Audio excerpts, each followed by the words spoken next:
আজকে এই ভিডিওতেই আমি তোমাদেরকে পড়াবো কোষে দেখি 22.3 কোষে দেখি 22.3 ছয়ের দাগের, সাতের দাগের এবং আটের দাগের এই তিনটে জ্যামিতির অঙ্ক তোমাদেরকে এই ভিডিওর মাধ্যমে আমি করাবো। তোমরা অবশ্যই প্রথম থেকে শেষ পর্যন্ত ভিডিওটা দেখবে।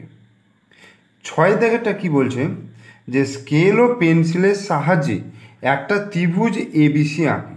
স্কেল ও পেন্সিলের সাহায্যে একটি ত্রিভুজ এবিসি আঁকি। সেই ত্রিভুজের তিনটি কোণকে পেন্সিল কম্পাসের সাহায্যে সমদ্বিখণ্ডিত করে কোণের সমদ্বিখণ্ডক সরলরেখাংশ তিনটি সমবিন্দু কিনা দেখতে বলেছে। তার মানে প্রথমত আমায় কী করতে হবে, একটা ত্রিভুজ অঙ্কন করতে হবে। সেই ত্রিভুজের তিনটে কোণকে সমদ্বিখণ্ডিত করতে হবে এবং যে সমদ্বিখণ্ডকগুলো হবে সেগুলো সমবিন্দু কিনা সেটা আমায় দেখতে হবে। তো আমি শুরু করছি। দেখো ছয়ের দাগের প্রথমত কি করব, একটা আমি ত্রিভুজ অঙ্কন করি আগে।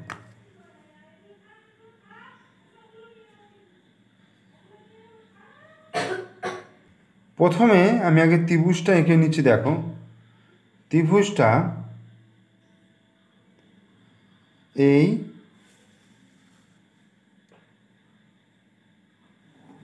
এই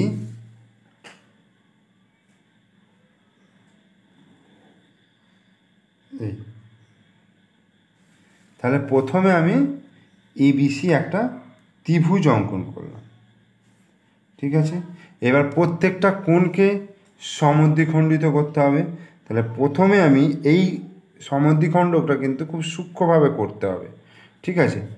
দেখো এই হলো এই একটা চাপ নিলাম। এই চাপ নেওয়ার পরে এখান থেকে এই কোণটাকে সমদ্বিখণ্ডিত করতে হলে এখান থেকে এই টানার পরে তাহলে এইবার কি করব, এই বিন্দুটা আর এই বিন্দুটা আমি যোগ করব। এই যোগ করে আমি বাড়িয়ে দিলাম। এইবার একইভাবে এখানেও একটা চাপ নিয়ে এই টানলাম, এখান থেকে এই হলো, এখানে বসালাম, বসিয়ে এই হলো, ঠিক আছে। এই বিন্দুটা আর এই বিন্দুটা যোগ করলাম, যোগ করে বাড়িয়ে দিলাম। এই এবার কি করব, আর একটা রয়েছে এইটা,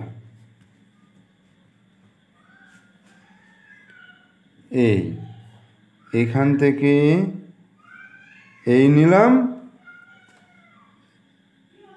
এখান থেকে এই নিলাম, ঠিক আছে। নেবার পরে সেমভাবে আমি এই বিন্দুটা আর এই বিন্দুটা যোগ করছি, যোগ করে বাড়িয়ে দিলাম, ঠিক আছে। তাহলে এইবার দেখো এই যে তিনটে সমদ্বিখণ্ডক হলো, তিনটে সমদ্বিখণ্ডক দেখো একটা বিন্দুতে ছেদ করছে। তার মানে কি, তিনটে বা তার বেশি সরলরেখা যখন একটা বিন্দুতে মিলিত হয় বা একটা বিন্দুতে পাস করে তখন সেই সরলরেখাগুলোকে বলবো সমবিন্দু সরলরেখা। তাহলে এখান থেকে কি পাচ্ছি, উত্তরটা কি লিখব, যে সমদ্বিখণ্ডক তিনটি সমদ্বিখণ্ডক তিনটি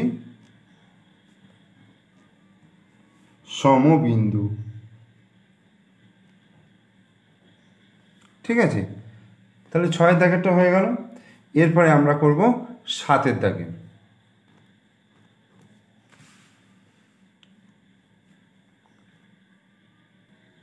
এইবার সাতের দাগের অঙ্কটা বলছে একটি যে কোনো মাপের কোণ পি কিউ আর আঁকি। স্কেল ও পেন্সিল কম্পাসের সাহায্যে পি কিউ আর এর সমদ্বিখণ্ডক কিউ এক্স আঁকলাম। এবার আর কিউ সরলরেখাংশকে এস বিন্দু পর্যন্ত বাড়িয়ে দিলাম। আবার স্কেল ও পেন্সিল কম্পাসের সাহায্যে পি কিউ এস এর সমদ্বিখণ্ডক কিউ ওয়াই আঁকলাম। Q x O Q Y সরলরেখাংশ দুটি পরস্পর কত ডিগ্রি কোণ করে আছে এবং তাদেরকে চাঁদার সাহায্যে মাপতে বলেছি। তো প্রথমত আমি একটা কোণ পি কিউ আর নিই এবং পি কিউ আর এর সমদ্বিখণ্ডক কিউ এক্স টানছি। দেখো একটা কোণ আমি নিচ্ছি এই, ঠিক আছে,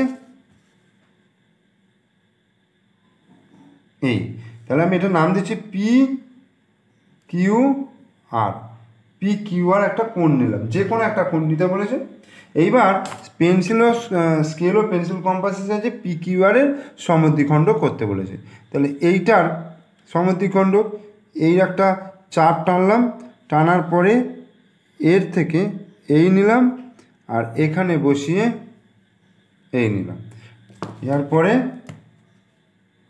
এই এই বিন্দুটা আর এই বিন্দুটা যোগ করে বাড়িয়ে দিলাম, ঠিক আছে, এবং নাম দিতে বলেছে কিউ এক্স, কিউ এক্স নাম দেওয়া হলো। এবার পরেরটা বলছে আর কিউ সরল রেখাংশকে এস বিন্দু পর্যন্ত বাড়ানো হলো। আর কিউ সরল রেখাংশকে, এই যে আর কিউ সরল রেখাংশকে এস বিন্দু পর্যন্ত বাড়ানো হলো। ধরে আমি এইটা হচ্ছে এস, ওকে, এটা এস, এস বিন্দু পর্যন্ত বাড়ানো হলো। তারপরে আবার স্কেল ও পেন্সিল কম্পাসের সাহায্যে পি কিউ এস অর্থাৎ এই কোণটার সমদ্বিখণ্ড কিউ ওয়াই টানা হলো। এইটার সমদ্বিখণ্ড টানতে বলছে, তাহলে আমি একটুখানি বাড়িয়ে নিলাম বা যাই করে নিলাম, নিয়ে এই নিলাম, নেবার পরে মোটামুটি অর্ধেকের বেশি নিলাম, নিয়ে এই টানলাম, এই টানলাম, টানার পরে এইটা যোগ করলাম, করে বাড়িয়ে দিলাম এই। তাহলে এইটা হচ্ছে ওয়াই নাম দিতে বলেছে। তাহলে কিউ এক্স আর কিউ ওয়াই হলো। এইবার যেটা বলছে যে কিউ এক্স এবং কিউ ওয়াই এই দুটোর মধ্যবর্তী কোণ, এই দুটোর মধ্যবর্তী কোণ কত হবে সেটা আমাকে বার করতে বলছে। অর্থাৎ এই এই এই সমদ্বিখণ্ডক আর এই সমদ্বিখণ্ডক মাঝখানের কোণটা আমি দেখছি, দেখো এই বিন্দুটার সঙ্গে আর এই স্ট্রেট লাইনের সঙ্গে মিলাচ্ছি, মেলাবার পরে দেখো 90 ডিগ্রির সঙ্গে মিলে যাচ্ছে। তাহলে এই দুটোর মধ্যে কোণ কত হচ্ছে, Q x O Q Y সরল রেখাংশ দুটি, সরল রেখাংশ দুটি 90 ডিগ্রি কোণ করে রয়েছে, 90 ডিগ্রি কোণ করে আছে, ঠিক আছে, বোঝা গেল। এখান থেকে একটা জিনিস আমরা কী জানলাম, যে একটা কোণের এইটাকে বলা হয় অন্তঃসমদ্বিখণ্ডক আর এটাকে বলা হয় বহিঃসমদ্বিখণ্ডক, মানে বহিস্থ কোণের সমদ্বিখণ্ডক। তাহলে অন্তঃসমদ্বিখণ্ডক আর বহিঃসমদ্বিখণ্ডকের মধ্যবর্তী যে অ্যাঙ্গেল বা মধ্যবর্তী যে কোণ সেইটা হয় 90 ডিগ্রি, ঠিক আছে। এরপরে 8 অঙ্কটা কি বলছে, যে পি কিউ একটি সরলরেখাংশ এঁকে তার পি ও কিউ বিন্দুতে পি কিউ এর একই পাশে স্কেল ও পেন্সিল কম্পাসের সাহায্যে যথাক্রমে পি আর ও কিউ এস দুটি লম্ব আঁকি। এইবার কিউ পি আর ও পি কিউ এসকে স্কেল ও পেন্সিল কম্পাসের সাহায্যে সমদ্বিখণ্ডিত করে এর ফলে যে ত্রিভুজটি তৈরি হলো চাঁদার সাহায্যে তার কোণগুলি মাপি এবং তাদের মান লিখতে বলছে। তো প্রথমে পি কিউ একটা সরল রেখাংশ নিতে হবে, ঠিক আছে। তাহলে আগে পি কিউ একটা সরল রেখাংশ নিই,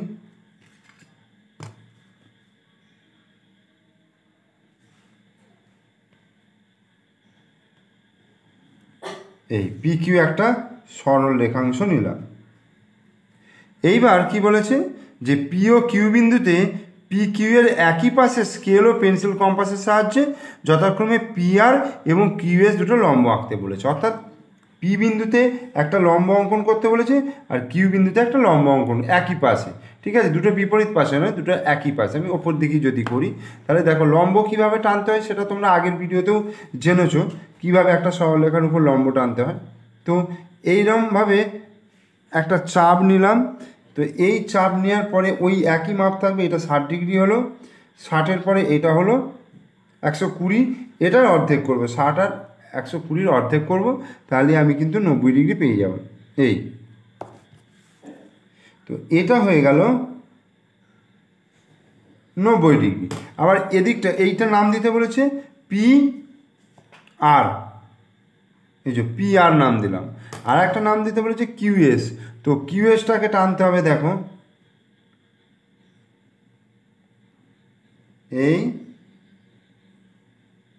এই টানা হলো, এই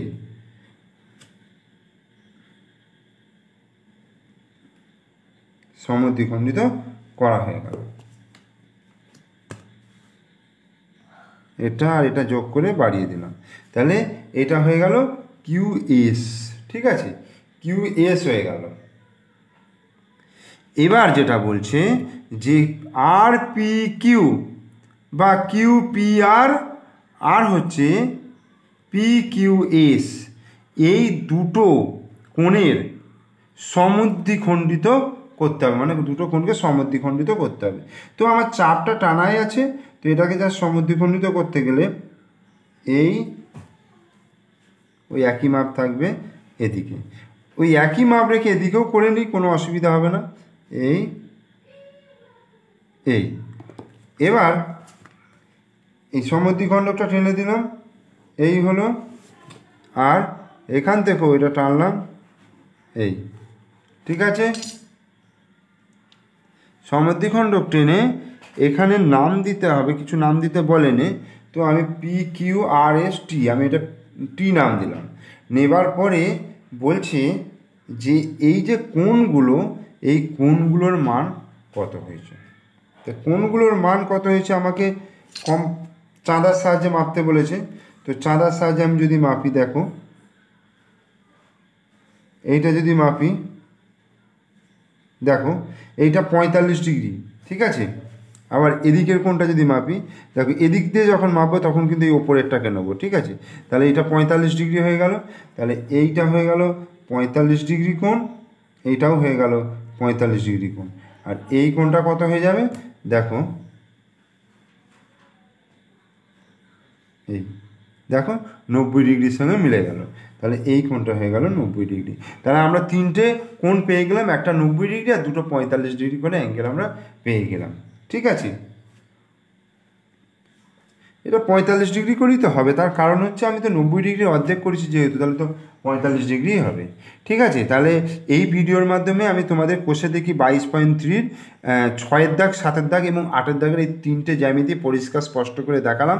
তোমরা অবশ্যই প্রথম থেকে শেষ পর্যন্ত ভিডিওটা ভালো করে দেখবে এবং ভিডিও দেখার পরে অবশ্যই একটা লাইক দিও, অবশ্যই একটা কমেন্টস করো, ভালো খারাপ যাই হোক একটা অবশ্যই কমেন্টস করে দিও।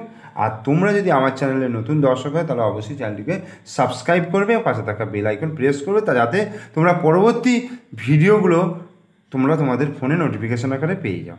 ঠিক আছে।